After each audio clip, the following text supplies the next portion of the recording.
Sa kanyang unang araw bilang hepe ng PNP, ibinahagi ni Police General Nicolas Torre III ang magiging kampanya ng kapulisan kontra droga. Kasama sa metrics natin ang number of arrests. Paramihan. Sige. Paramihan. Ang paramihan system na yan ay magiging basihan daw sa pagsuri ng performance ng mahigit 200,000 pulis.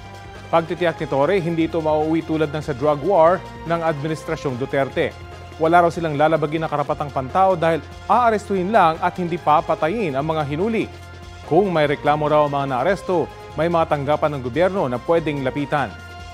Sa kabila niyan, may mga agam-agam pa rin ang Commission on Human Rights.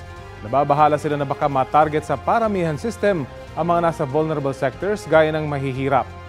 Gate ng CHR, dapat maglabas ng paglilinaw si Torre sa kanyang direktiba. Wala pang tugon dito si Torre. Ang dapat na maging sukatan ay tama ba yung proseso ng panghuhuli. Kung ang ating sukatan ay numbers, baka po paramihan lang talaga just for the sake na makapag-comply sa directive. Open po siya sa abuse. Yun po ang nakakatakot po doon.